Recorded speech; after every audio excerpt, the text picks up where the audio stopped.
점심시간까지 얼마 남지 않았죠. 특히 오늘 점심은 좀 든든히 먹어야 될 것 같습니다. 오전장을 복귀하고 오후장을 준비하는 시간입니다. 알파경제 김종효 이사와 함께합니다. 이사님 안녕하십니까? 안녕하십니까? 오전장이요. 이거 어떻게 봤어요? 어떻게 바라봐야 되는가에 대해서 좀 의구심이 있는 오전장이었는데 어떻게 보셨어요? 네, 그동안 우리 시장이 강했던 이유는 여러 가지가 있지만 외국인들의 현물 매수가 그 중심축에 있지 않았습니까? 특히 삼성전자와 SK하이닉스를 매수하는 이 외국인들의 매수 강도 자체가 전체적인 시장을 견인했다고 해도 과언이 아닌데요. 어제부터 조금 나타난 현상이긴 하지만 오늘 들어서는 좀 더 두드러지고 있는데 제가 오전장에 보는 가장 중요한 포인트는 여러 종목군들의 등락이 있습니다만 실제로 반도체 대형주에 대한 매수가 조금 둔화되는 것이 눈에 보인다라고 하는 것이 가장 눈에 띄는 부분입니다. 이따가 말씀드릴 선물시장의 흐름과도 한번 연결지어서 본다면 지수의 영향력이 가장 큰 SK하이닉스와 삼성전자에 대한 매수 탄력 둔화는 우리가 좀 주목해 봐야 될 이슈가 아닌가. 그래서 오전장도 이 부분으로 정리할 수 있지만 오후장 포인트와도 연결될 수밖에 없는 가장 중요한 핵심이다. 이렇게 봐야 될 것 같습니다. 네, 이사님 말씀 주셨던 것처럼 삼성전자가 이제 팔망전자를 깨지는 것 같은데 역시 외국인들의 주 원인이군요. 자, 해외 시장을 한번 볼까요? 네, 아시아 증시가 지금 전반이 같이 하락하고 있어서 좀 더 문제가 아닌가. 그래서 아시아 증시가 하락한다고 하더라도 국내 어떤 특수한 이유로 하락한다거나 하면 다행일 텐데 지금 국가를 가리지 않고 일본, 호주, 중국, 대만, 홍콩 전부 다 하락하는 모습이고요. 하락폭이 확대되는 속도도 지금 비슷합니다. 그래서 우리 시장만 지금 2% 넘게 밀리고 있는 게 아니라 일본도 비슷하게 밀려가고 있는 상황이고 하락하는 그 업종도 비슷하다는 거죠. 일본도 그동안 기술주들이 이끌어왔다라고 말씀드렸는데 그런 기술주들의 하락이 커지고 있는 모습이고요. 호주 증시도 흔들리고 있고 홍콩도 흔들리고 있고 상대적으로 중국이 좀 견조한 모습인데 중국은 살펴보시면 어제부터 소위 중후장대 기업이 강했습니다. 그런데 그 중후장대 기업이 강했던 것이 오늘 이유가 좀 밝혀지는 모습이죠.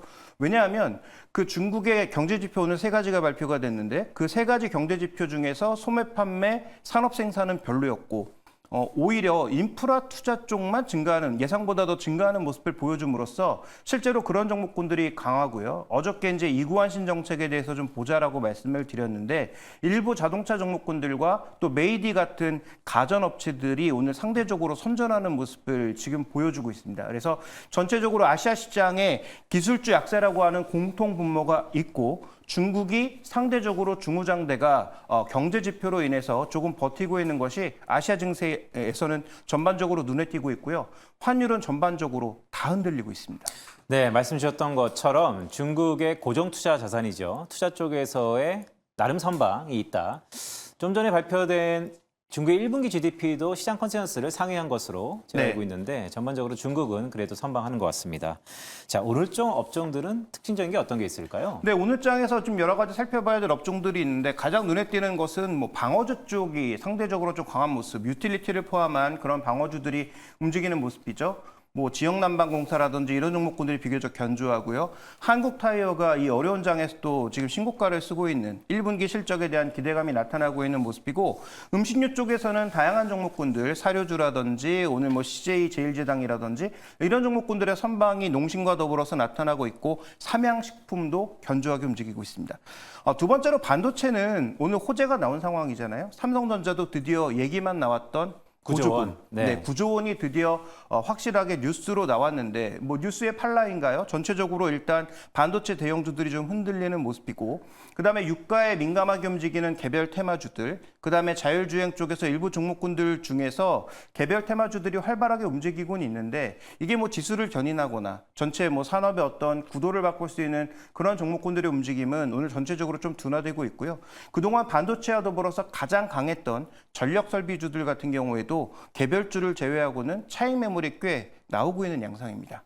그러니까 이사님 오늘 전력주가요. 꽤 낙폭이 커요. 이건 어떻게 좀 봐야 될까요? 네, 그동안 시장이 뭔가 흔들려 보일 때 차익 실현 의지가 가장 강하게 나타난다라고 봐야 되겠죠. 최근에 상승한 부분이 분명히 상승의 내러티브는 확실하지만 이게 지금 숫자를 동반하면서 가고 있느냐? 이건 아니라고 보여지죠. 뭐 앞으로 구리 가격의 상승이라든지 전력 설비의 엄청난 증가, 수출량 증가 뭐 이런 것들은 당연히 숫자로 나타나겠지만 오른 주가의 속도와 지금 실적의 증가 속도가 같냐라고 봤을 때 저는 같지 않다라고 보고 있거든요. 따라서 최근 주가 급등에 따른 차익 매물이 충분히 나오고 있는 것이다라고 볼 수가 있겠고요. 그럼 여기서 투자 관점이 바뀌느냐? 바뀌지 않습니다. 왜냐하면 앞으로 전력 인프라는 반도체 공장이나 AI 데이터 센터보다 더 많이 지어야 될 그런 부분들일 수 있거든요. 그래서 수출이 진짜 늘어나고 있는 전력 인프라, 전력선, 그 원재료를 공급하는 업체들에 대해서는 저는 여전히 긍정적 관점이 필요한데 여기도 중소형주 쪽보다는 대형주 쪽 그리고 솔직히 턴키가 가능한 LS그룹 정도가 저는 여전히 매수 우위에 있지 않느냐. 그래서 조정을 이용해서 그동안 담지 못하셨던 분들은 담을 필요가 있는데 다만 여기서 중요한 포인트는 조정이 오늘이 끝이냐 조금 더 이어질 것이냐에 대한 판단을 조금 하면서 진입하셔야 될 것 같습니다. 네, 이사님 말씀 주셨던 것처럼 오늘 삼성전자 9조 원 보조금, 더 나아가서 전략 인프라의 필요성 이런 것들을 잘 생각해 보면 어쩌면 지금이 더 기회일 수 있다. 왜냐하면 삼성전자가 지금 미국에서 테일러의 공장 지어야 되는데 예전에 오스틴에서 그런 이슈가 한번 있지 않았습니까? 그 텍사스 지역에 한번 한파가 오니까 전력이 부족해서 공장이 멈췄던 적이 있거든요. 그러면 여기도 그런 어떤 여러 가지 변수들을 고려해서 제트기류가 뚫려서 밑으로 내려올 때는 엄청나게 많은 뭔가 전력 설비가 필요할 수도 있는 거고요. 그다음에 우리나라에 지금 뭐 600조 얘기가 나오고 있습니다만 그거 뭐 먼 미래 얘기고 어쨌든 그 평택 추가적인 P4라인 이런 것들이 만들어지는 상황에서 여기에 전력을 어떻게 감당할지에 대한 수요는 더 증가할 수밖에 없으니까 미국의 교체 수요뿐만 아니라 신규 수요가 같이 늘어나고 있는 상황이기 때문에 뭐 수출이 늘어날 수 있는 변압기, 전선 이런 종목군들에 대해서는 저는 뭐 주가 조정 시엔 여전히 관심이 필요하다라고 봐야 될 것 같습니다. 네, 오늘 담대한 투자 시간에도 다뤘는데 이 밸류업이요 차질 없이 진행되는 건가요? 저는 아주 장기적인 흐름이 아닐까 좀 보고 있습니다. 그래서 지금 이 리포트를 보시면 여러 가지 내용을 담고 있지만 제가 주목하는 것은 뭐 두 가지입니다. 첫 번째 여기에 나와 있는 내용 한 가지 연기금의 밸류업 프로그램 참여라고 하는 부분은 저는 장기적으로 나타날 수밖에 없다. 이것은 뭐 정부가 지금 그립을 잃었다고 해서 그러면 야당 쪽에서는 밸류업이라고 하는 프로그램을 반대할 것인가? 저는 그렇게까지 생각하지는 않거든요. 뭐 물론 정부가 원하는 강도나 속도는 조금 달라질 수 있겠지만 궁극적인 흐름은 달라질 리가 없다라는 것이고 자 이런 프로그램으로 인해서 궁극적으로 또 뭐가 바뀔 건가?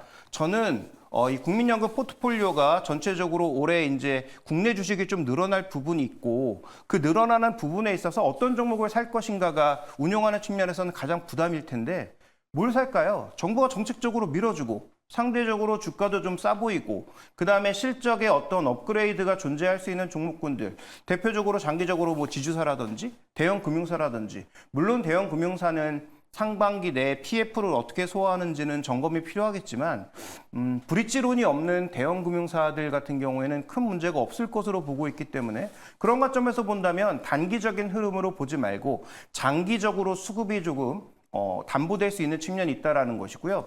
두 번째로는 밸류업 프로그램을 촉발시킨 건 외국인이었잖아요.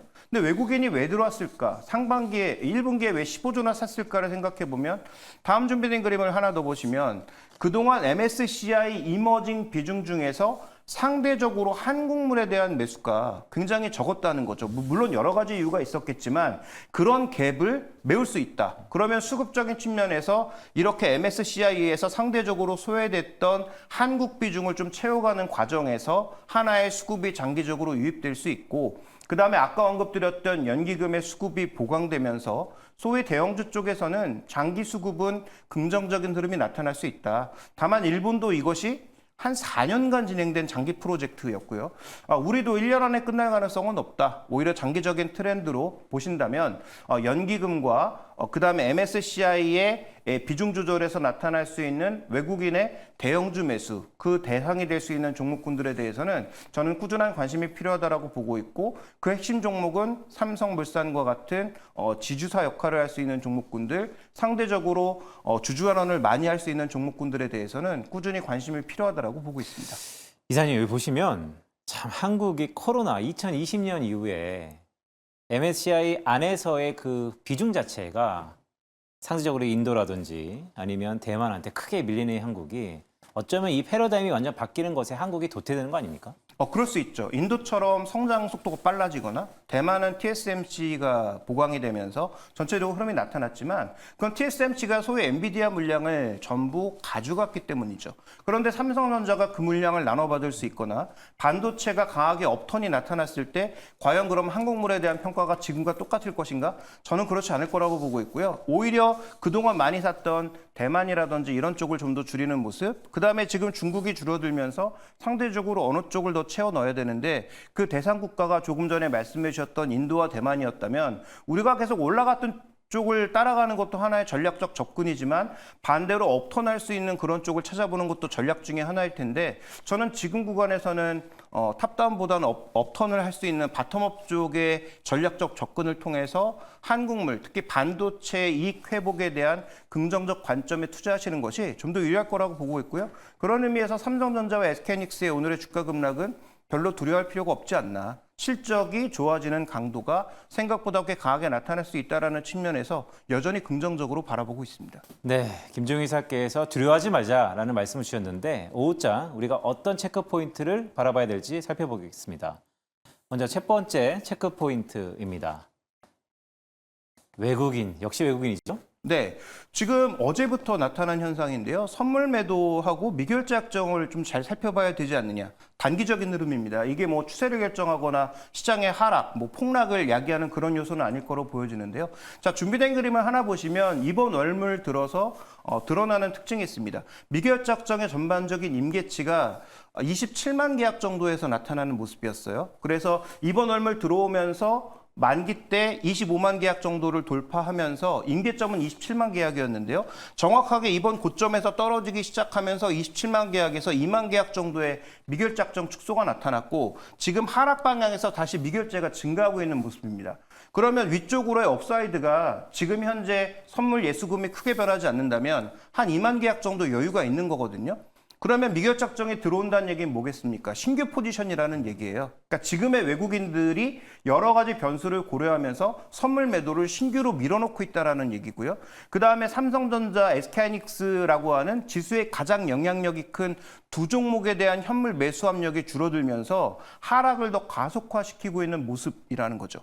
그러면 이 미결작정이 얼마까지 늘어날지는 좀 지켜봐야 되겠지만 외국인들이 선물로 시장을 누르면 기관들의 매도가 나올 뿐더러 외국인들이 현물 쪽에서 매도하면서 당분간 지수 쪽에서는 약간의 하락 압력이 작용할 수 있다. 따라서 얼마까지 하락할지는 좀 지켜봐야 되겠지만 이 외국인들이 신규로 매도 포지션을 계속 늘려나가는지 특히 종가 부근에서 이것을 많이 되돌리면서 어제처럼 다시 장을 되돌린다면 우리가 큰 우려를 할 필요는 없는 거겠죠. 그런데 계속 신규 포지션으로 매도를 늘려나간다? 그러면 지수가 단기적으로 반등하기 쉽지 않다라는 것을 방증하는 것이기 때문에 적어도 이번 주, 다음 주 정도까지 지수를 예측하는 데 있어서는 선물 시장의 외국인 매매 동향과 미결제 약정이 어느 정도 증가하는지 정도는 체크해 봐야 되는 포인트라고 보여지고요. 또 하나 주의하셔야 될 것은 그럼 27만 계약 오면 무조건 하락이 다 끝났다라고 봐야 되느냐?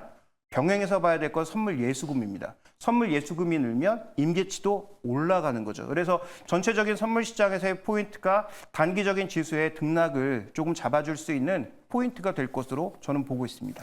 그러니까요. 외국인의 선물 매도 포지션이 새로 온다. 이건 좀 고무적인 것 같습니다. 자, 두 번째 체크 포인트는 역시 외국인들하고 영향이 있는 것은 환율이겠죠? 네, 그렇습니다. 어쨌든 우리 환율이 계속 올라가는 구간에서도 외국인들은 현물을 강하게 샀고 경상수지 흑자가 나타났단 말이죠. 그런데 이 지금 1,400원 거의 코앞에까지 와 있는 상황입니다. 제가 들어오기 바로 전에 보니까 한 1,398원? 뭐 이 정도 수준까지 지금 와 있는 상황인데요. 어제도 말씀드렸지만 우리가 경제위기 말고는 1,300원을 본 적이 없는데 그러면 1,330원, 40원대에서 방어했던 금융당국이 1,400원 레벨에서 방어를 시작할 것인가 아니면 더 열어두고 일본이 개입하기 시작하는 155엔부터 개입할 건가. 근데 지금 엔화도 154엔까지 와 있거든요. 그러면 일본이나 우리나라나 아마도 동일 레벨을 기준으로 두고 아마 방어를 시작할 것 같은데 공교롭게도 155엔과 1,400의 원이 지금 만나고 있는 상황이잖아요. 그러니까 정책 당국이 어떻게 개입하느냐에 따라서 방향을 바꿀 수는 없겠지만 레벨을 만들어줄 수 있기 때문에 만약에 환율이 이 정도가 고점 레벨이다 인식이 되면 외국인 매도 포지션이나 외국인 현물 매물도 바뀔 수가 있겠죠. 그래서 환율이라고 하는 것은 아까 말씀드렸던 선물과 더불어서 단기적인 시장을 결정지을 수 있는 중요한 변수이기 때문에 라운드 넘버여서 중요한 게 아니라 이 레벨 자체를 어떻게 보는지가 더 중요하다라는 판단을 해야 될 것 같습니다. 일본 엔화도 그렇고 한국 원화도 그렇고 이게 대응하기 바쁜데 사실 원인은 달러가 강하다는 게 참 고무적인 것 같습니다. 네. 자, 마지막 체크 포인트 어떤 게 있죠? 반도체. 네, 어떨까요? 지금 이제 뭐 오늘 하이닉스가 장중 5% 빠지고 삼성전자가 뭐 말씀하셨듯이 8만 원을 위협하고 있는 상황이잖아요. 그래서 정확하게 뭐 8만 원이 지지선이다. 어디가 지지선이다라고 얘기하기는 어렵지만 추세의 하단까지 깨면서 하락폭이 커질 것이냐. 아니면 삼성전자와 SK하이닉스가 지수의 바닥은 잡아주면서 다른 종목은 약간의 변동성이 존재하지만 지수를 먼저 잡아줄 것이냐가 굉장히 중요한데 저는 그럴 가능성이 좀 높지 않나. 아, 그래요? 그래서 지수는 변동성이 조금 줄어드는 구간에서 개별 종목의 변동성을 조금 더 열리는 그런 상황으로 갈 가능성이 있지 않느냐 이렇게 보고 있습니다. 그래서 대형 반도체가 어쨌든 지지선을 잡고 지수의 하락 각도를 줄여줘야 전체적으로 시장에서 다른 종목으로 순환매도 돌고 그다음에 시장이 좀 숨쉴 수 있는 여유가 만들어진다는 거죠. 그래서 정확하게 뭐 삼성전자는 뭐 7만 9천 원이 지지선입니다. 이렇게 말씀드리기는 어렵지만 일단 외국인 매물을 누군가 받으면서 소화해서 지지를 해주면 그때부터 지수의 하락 압력은 줄어드는 것이거든요. 따라서 일단 하이닉스, 그다음에 삼성전자가 어느 정도의 가격에서 지지선을 만들어내는지 그게 꼭 외국인 매수가 아니어도 기관 매수가 됐든 소위 개인들의 강력한 매수 관점이 되었든 지지선을 잡아주는 것이 우리가 다시 투자를 재개하고 종목을 확대하는 그 포인트가 될 수 있어서 저는 우리 세 가지는 단기적으로는 좀 중요하게 봐야 되지 않느냐 이렇게 보고 있습니다. 네, 특히 오늘 오후장은 매우 중요할 것 같습니다. 김종효 이사와 세 가지 체크 포인트 알아봤습니다. 감사합니다.